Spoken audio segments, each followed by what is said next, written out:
Hola, nens i nenes! Avui és l'hora del conte Convel des de casa meva. Em dic Elisenda Roca i he escrit un munt de contes per tots vosaltres. I avui triarem, a veure, aquest en francès, en italià, en castellà... Mira, triarem aquest. Tu i jo. És el llibre que he fet amb el Raül Guridi, que és un gran dibuixant, un gran il·lustrador. I aquest conte és el conte més bonic del món. I sabeu per què? Perquè aquesta història va del primer conte per compartir el germà gran amb el germà que arriba, o la germana gran amb el germà que arriba, o la germana gran amb la germana que arriba, en fi, que no té gènere, és a dir, que serveix per qualsevol de les opcions. Per tant, esteu esperant un germanet o teniu un germà petit a casa o germaneta? Doncs aquest és el vostre conte.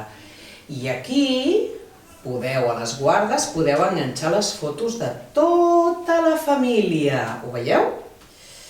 I al darrere del conte, mireu, podeu enganxar el que vulgueu. Aquí tu i jo. Per tant, aquest és el marc que el Raül Guridi us reserva per al germanet i la germaneta, o la germaneta i el germanet, o els bessons. El conte diu així: vull explicar-te un conte preciós. El que et diré veuràs que és curiós. No és una faula, és de debò. Aquesta història va de tu, que encara no sabem com és, i jo.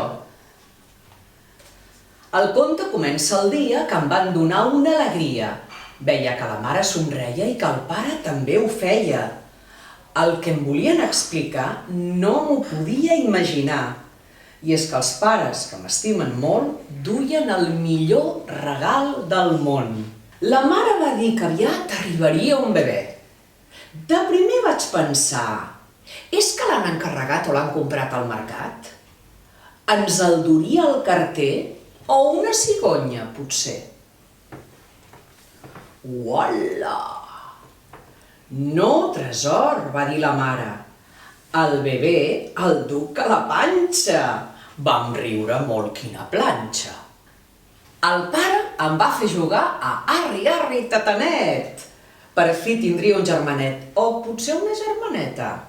Encara no havies arribat i ja tot era una festa. Em van abraçar tots dos i jo em vaig omplir d'amor.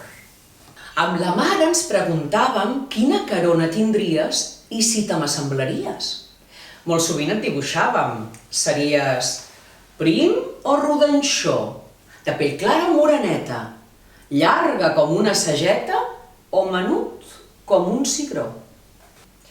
Em va fer molta il·lusió poder triar el color de la teva habitació. Potser blau o potser rosa. I si la volies groga? Com que m'agraden tots, vaig dir que de molts colors. I va ser molt divertit escollir també el teu llit. Com rèiem amb la robeta, petita com d'una nineta. Fins que va arribar el gran dia. Vaig quedar-me a casa els tiets a dormir amb els cosinets. L'endemà, oh, quina alegria! Esperant-me a l'hospital vaig trobar el millor regal. Eres tu! Ja et coneixia.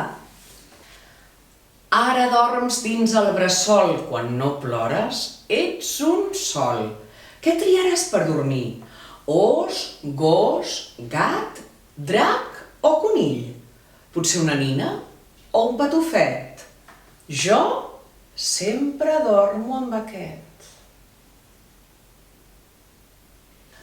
Com que encara no saps parlar, tens moltes formes de plorar.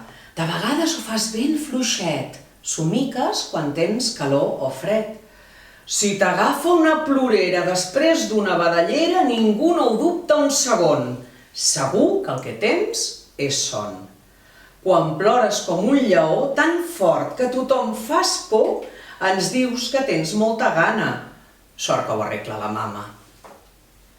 Com que ets un bebè petit, la mare et dona el pit. Després prendràs farinetes, verdura, fruita i galetes, però ara encara no podràs. Quan et surtin les dentetes, ben aviat ho tastaràs. Saps què els agrada als pares? Quan faig ganyotes i cares rares. I tu rius sense parar. Hi ha un joc que sé que t'agrada. Si m'amago, i et fa xtat. Oh, el teu riure s'encomana. Quan arribi Carnaval ens disfressarem com cal, però no vull sentir cap plor. Sota la disfressa hi seré jo. Amb els regals què hem de fer? Si et sembla bé els provaré, però sense fer-te'ls malbé. T'ensenyaré a jugar quan ja puguis gatejar uns jocs que t'agradaran. Tinc ganes que et facis gran. I quan juguem un partit, sempre et voldré al meu equip. Quan passeges amb cotxet el teu cos tan menudet no s'aguanta encara dret. Sé que et diverteix mirar. Em pots veure terrejar, jugar a tocar i a parar, saltar la corda, grimpar, volar amunt els gronxadors i aviat podràs fer-ho tot. I ara t'he de dir un secret. Els primers dies notava una cosa estranya, rara. Ets un bebè tan bonic, et mirava i pensava si em deixarien de banda i sentia un fort neguit. Els pares, i també els avis, que ho saben tots, són molt savis, de seguida que ho van veure, a prop seu em van fer seure.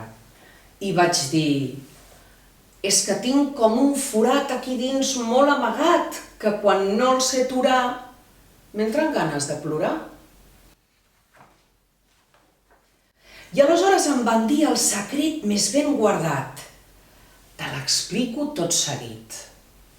El forat que jo sentia es veu que es diu gelosia, que és una cosa normal, però que sempre fa molt mal si va creixent sense mida. Jo en tenia una mica, però després de parlar, de seguida va marxar.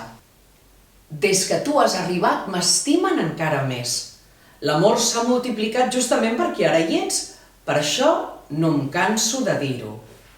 Jo també t'estimo. Fins al proper conte de Combel.